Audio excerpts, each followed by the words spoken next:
This is Chapter 4, Carbon and the Molecular Diversity of Life. So what makes carbon kind of the chemical basis for all known life in biological molecules? Well, remember, everything goes back to structure reflects function.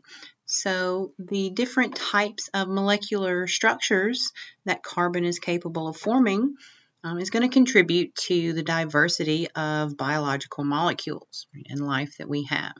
So carbon is capable of forming up to 4 chemical bonds. So it can bond to other carbons, resulting in a carbon skeleton. It can also bond more commonly to hydrogen, oxygen, nitrogen, but other certain chemical groups as well that can provide different structures and functions. So carbon chains can vary in length, or they could have double bonds, or be branched, or even form rings. Right? So of these 4 bonds, we could have 4 individual single bonds, or we could have a double bond and 2 single bonds, or we can have a triple bond and a single bond. So there's a wide variety of molecular shapes possible with the carbon atom. So if we want to understand life kind of as a process as a whole, right, we need to understand kind of the basic building blocks and principles of life. So down to the atomic and chemical level. So organic chemistry is how we study these carbon-containing organic compounds, right, or things that basically are found in all living cells and organisms. So our organic compounds can range from just simple basic building block molecules like simple sugars, nucleotides, amino acids, fatty acids, or we could arrange these simpler molecules into more complex structures to form very large organic compounds and molecules like chromosomes in the DNA or large proteins. So in the next chapter, Chapter 5, we'll look more in depth at the structure and function of these larger biological molecules. So understanding and studying organic molecules is important if we want to go way back and study concepts like the origin of life on Earth. So an important experiment in biology and organic chemistry was performed in the 1950s by Stanley Miller and Harold Urey. So the Miller-Urey experiment. So basically, this demonstrated that non-living abiotic compounds or substances, environments can synthesize or create organic compounds. So we can generate organic carbon-containing life-building molecules from non-living components. So these experiments help to support the hypothesis that a non-living abiotic synthesis of organic compounds could have kind of set the stage for the origin of life. So it's hypothesized that this occurred in places where lots of thermal energy, so places like volcanoes or hydrothermal vents at the bottom of the ocean. So essentially what they did with this experiment is kind of recreate the early Earth atmospheric conditions and environment. So the early Earth before life, so when the Earth was first formed, was very kind of chaotic, not very conducive to life as we know it today. So it's sometimes referred to as the Hadean era. So think Hades, like very hell-like landscape. So high temperatures, lots of noxious gases that we don't have today. So the early Earth, before life, before the advent of photosynthesis, there was actually no free oxygen in the atmosphere. Right? So they kind of recreated the primitive Earth atmosphere with a mixture of gases. Right? And had some heated water to provide some thermal energy in the ocean. Right? And then they applied some electrodes, so to stimulate electrical energy from lightning. Right? So there was lots of lightning storms in the early Earth.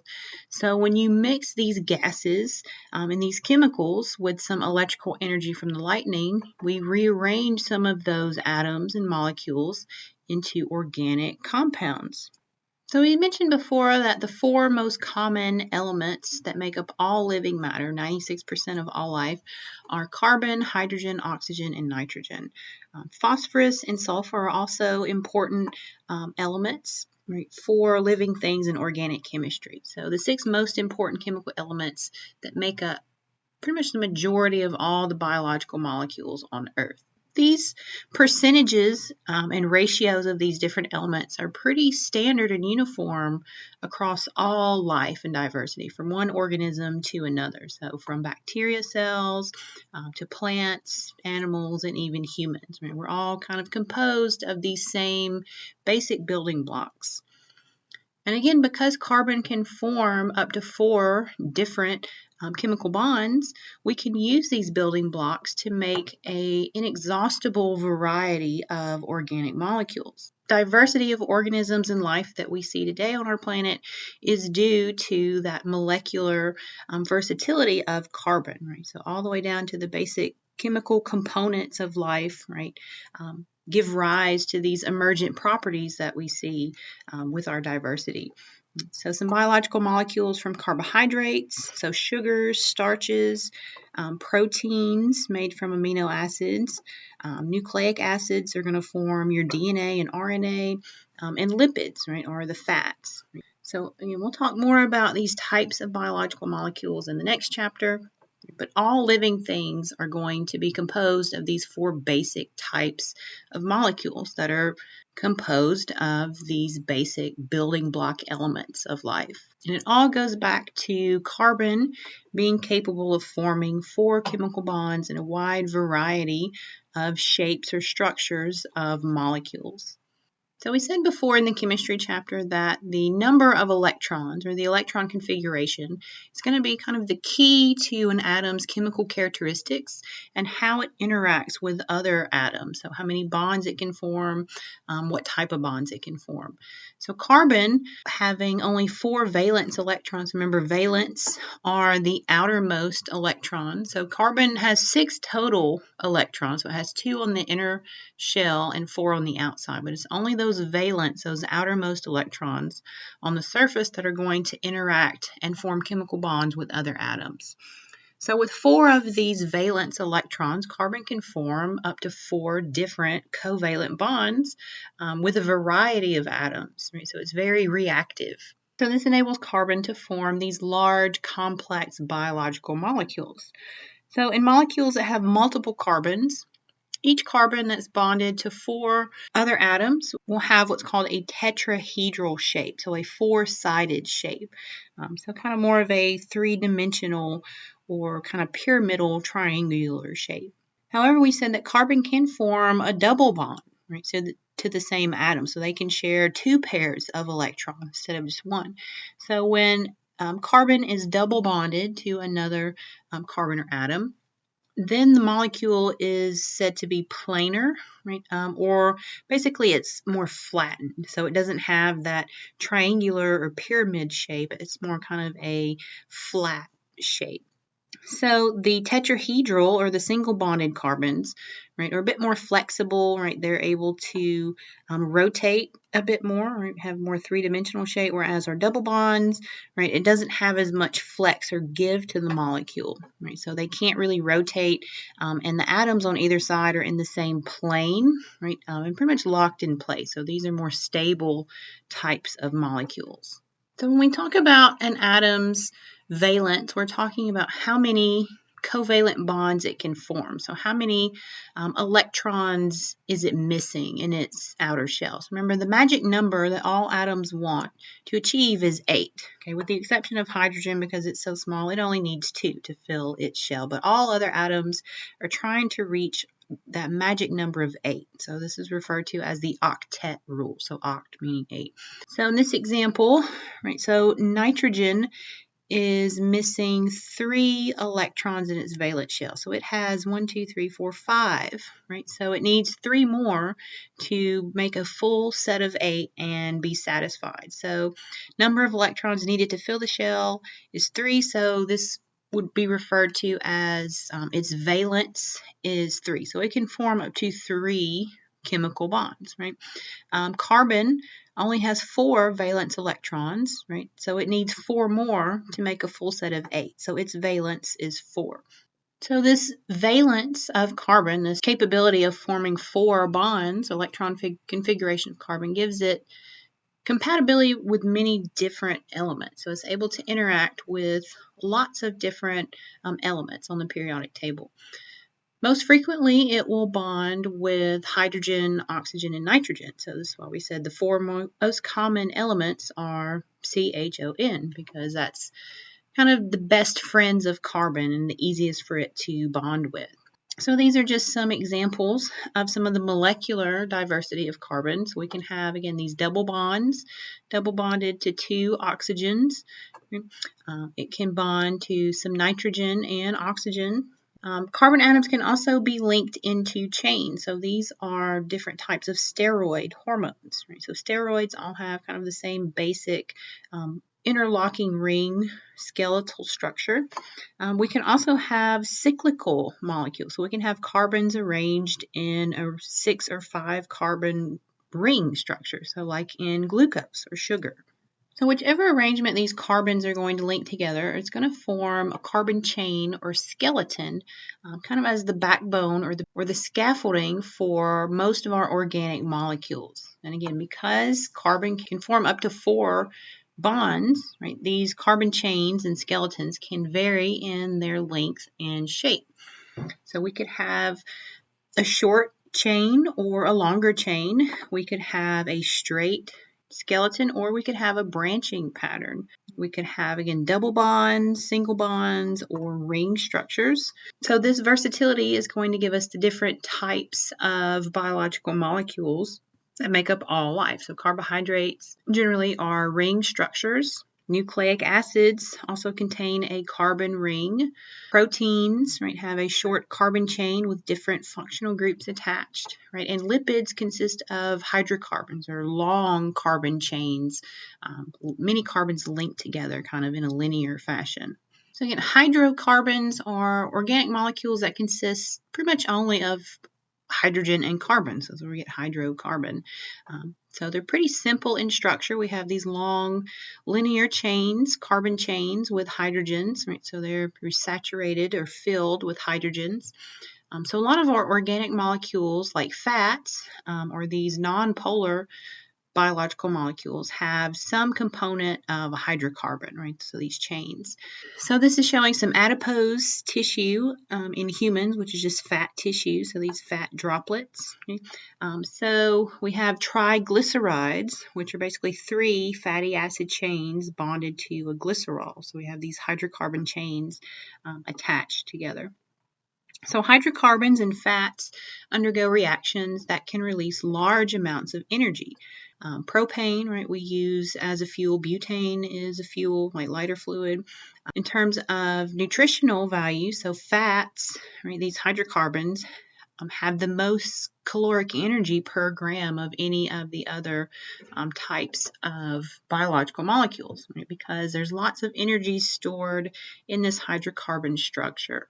An isomer is a chemical compound that has the same molecular formula, so it has the same amount or numbers of carbons and hydrogens, but they're structured differently, right? And because structure reflects function, they will also have different properties. So 3 types of isomers we'll look at. A structural isomer, right? Basically, they just have different arrangements of those atoms. So they have the same number of atoms, they're just arranged differently. So in this one, we have just a linear chain, right, of hydrocarbons. This one of the carbons is connected to 3 carbons, right, instead of just being connected to 2 other carbons. Geometric isomers or stereoisomers, sometimes referred to as cis-trans isomers, have the same covalent bonds and the same numbers of elements, but they're essentially just kind of flipped in their spatial arrangements. So in a cis isomer, the 2 functional groups, or in this case the X's, are on the same side. Trans, they've just been kind of transposed, and now they're on opposite sides. And then finally, enantiomers are another type of stereoisomer, basically that has been flipped and is a mirror image of the other. Right, so here we have, say, a left-hand isomer. Right, so we have the NH2 on the right side, and then we flip it kind of as a mirror image to a right-handed isomer. Now the NH2 is on the left side. So even these small differences in the arrangement of an isomer in a molecule can have different effects on its function and its properties. So enantiomers are especially important when we look at the pharmaceutical industry and medications and drugs. So two enantiomers of the drug, a same drug, could have different effects. So usually only one version of that enantiomer is going to be biologically active or usable. So just these differing effects can demonstrate how sensitive we are, even on the molecular level, to just subtle variations in these molecules. So this example, ibuprofen, is common over-the-counter medication to reduce inflammation and pain. So the effective enantiomer, right, S-ibuprofen, has this functional group on the right side. So the mirror image of that, the R-ibuprofen, is ineffective, right? Would not be able to be recognized or used by our cells as effectively. Same thing for albuterol, so in asthma medication. So only one version of this enantiomer is going to be usable by our cells. So most organic molecules consist of kind of a carbon skeleton and then other chemical groups attached to it. So the distinctive properties of these organic molecules are going to depend on the skeleton and which chemical groups are attached and associated with the carbon skeleton. So these are going to help to make each molecule unique, right, and give it its unique properties and functions. So in this example, estradiol, or basically a form of estrogen, the female sex hormone, and testosterone, the male sex hormone, are both steroids. So they both have the same carbon skeleton, this interlocking four-ring structure. So with some of these diagrams, whenever you see just a ring, every bend in the ring is going to be represented by one carbon. They just don't write out all the letters, but this is 1, 2, 3, 4, 5, 6 carbons. This is 5 carbons, right? But they're in a ring structure connected to one another. So the only real molecular difference between estrogen and testosterone are these chemical groups that are coming off of the carbon skeleton. So estrogen has an OH group, right, coming off of this carbon ring. Testosterone has a CH3 group coming off of here. And a double bonded O. But other than that, they are structurally, right, chemically the same. So just very small differences can have drastic effects on the function and property of these molecules. So when we talk about functional groups, we're just talking about the components of organic molecules that are going to be bonded to the carbon skeletons and are going to be most commonly involved in our chemical reactions. So we're just going to kind of touch on organic chemistry, but if you ever go on further in your biology degree and have to take an organic chemistry class, you will learn much more about these different functional groups and how they interact. So organic chemistry is just carbon-based chemistry and these functional groups. So basically the number and arrangement of the different functional groups are what's going to give each molecule its unique properties and characteristics. So just kind of reviewing the major functional groups. So hydroxyl groups are essentially alcohols, right? So whenever you have an OH functional group attached to your carbon skeleton, then we're dealing with an alcohol and a hydroxyl. Carbonyl groups consist of a carbon double bonded to an oxygen, and they're going to form ketones. So slightly different from a carbonyl is a carboxyl, right? So where we had a carbon double bonded to oxygen, now we've just added an OH to that. Right, so we have COOH. Right, so these form acids, so carboxylic acid or things like acetic acid, which is basically just vinegar. Okay, so if you have CO, right, we're talking about a ketone. If you have COOH, right, then we're talking about acids. Amino groups are nitrogen with 2 hydrogens, NH2. So these are going to be more of a base type functional group. So where carboxyls formed acids, aminos form bases. Sulfhydryl groups, so a sulfur and a hydrogen, right, form your thiols. phosphate groups, so oxygen double bonded to a PO3, so a phosphate with 3 other oxygens. So these are going to form phosphate, right? So we'll talk about an important phosphate containing molecule a little bit later. And then methyl groups, so CH3 are your standard methylated compounds. So when we look at amino acids in the next chapter, those are the building blocks for proteins. So amino acids, right? So you have an amino group, the NH2. That's going to be kind of the base end of the molecule. Right? We have our carbon skeleton in the middle, right? So this carbon is forming 4 different bonds. And then we have a carboxyl group, right? So we have an acid. So this is where we get amino acid, right? So COOH. And then when we look at different types of amino acids, they're going to have other sub-functional groups that are going to bond to this R chain. So we can add different functional groups to this chain to designate different unique amino acids. Right? And then we'll look at how amino acids, you can arrange them in different formations to make different types of proteins. So one of the most important molecules of all cells is adenosine triphosphate. This is an organic phosphate-containing molecule that's going to be the basic source of cellular energy for all life. So all cellular processes are powered by this ATP molecule. Right? So adenosine contains a ribose sugar and an adenine group. Right? And then triphosphate meaning 3 phosphate groups. We have 3 PO3s. So the molecular formula, right, C10H16N5O13P3. So we would have 10 carbons, right, between these rings, 16 hydrogens, 5 nitrogens, 1, 2, 3, 4, 5, right, in the adenine, 13 oxygens, right, and 3 phosphates, right, triphosphates. But this molecule is going to store the potential chemical energy that reacts with water and is used to power cellular processes. So essentially, whenever you form a chemical bond, it requires energy for these phosphate groups to kind of hold on to one another. There's energy in these chemical bonds.